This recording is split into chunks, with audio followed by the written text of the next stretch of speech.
বানপানীক লৈ এটা প্ৰশ্ন যেহেতু এইবাৰ বানপানীটো অসমৰ আনএক্সপেক্টেড আছিলে কাৰণ আগতে এনেকুৱা বানপানী হোৱা নাছিলে গতিকে টেকনিকেলি চোৱা হৈছে নেকি যে কিহৰ কাৰণে হৈছে কাৰণ বহুতে বিভিন্ন ধৰণৰ প্ৰশ্ন কৰিছে অসমত বানপানী সদায় হয় আৰু বানপানী হোৱাৰ পিছত তাৰ ওপৰত এতিয়া নেপালত আজি বানপানী হৈছে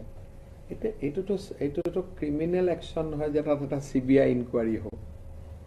গতিকে সাধাৰণভাৱে আমাৰ যিসকল পণ্ডিত তেওঁলোকে কৈছে যে মায়ানমাৰ নাগালেণ্ড আৰু অসমত একেলগে বৰষুণ দিছিলে আৰু তাৰ কাৰণে বান পৰিস্থিতি সৃষ্টি হৈছিলে সেইটো হ'ল তাৎক্ষণিক এটা প্ৰতিক্ৰিয়া বা তাৎক্ষণিক এটা বৌদ্ধিক অভিব্যক্তি এতিয়া আমাৰ ইউনিভাৰ্চিটি ল'ৰা ছোৱালীবিলাকে বা আমাৰ পণ্ডিতসকলে বা প্ৰফেচাৰসকলে বা যিসকল জিঅ'লজিষ্ট বা যিসকলে বতৰ বিজ্ঞানৰ তেওঁলোকে এতিয়া ষ্টাডি কৰিব তেওঁলোকে চৰকাৰক ক'ব যে বানপানীটো কিয় হৈছে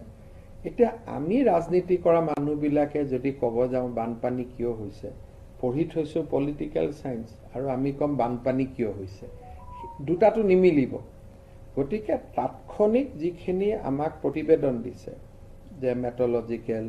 বা যিটো ইয়াৰ লগত জড়িত বতৰ বিজ্ঞান তেওঁলোকে কৈছে যে মায়ানমাৰ নাগালেণ্ড আৰু অসমত একেলগে পানী হোৱাৰ কাৰণে দিখৌ নদী উফন্দিলে ভাঙিলে এইটো হ'ল তাৎক্ষণিক এটা ৰিয়েকশ্যন কিন্তু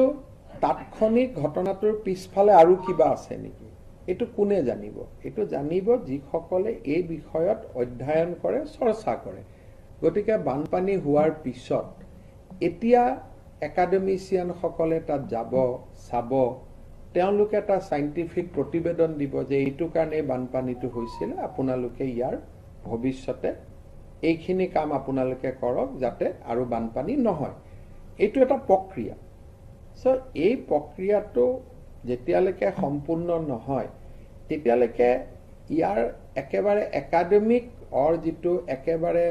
তথ্যপূৰ্ণ যে কিয় বানপানী হৈছে এইটো ক'বৰ কাৰণে দিগদাৰ কিন্তু প্ৰাৰম্ভিক হিচাপত আমি ক'ব পাৰোঁ যে প্ৰায় 500% বেছি মায়ানমাৰ নাগালেণ্ড অসমত সিদিনাখন বৰষুণ হৈছিল এইটো হ'ল এটা ইমিডিয়েট ইনফৰমেশ্যন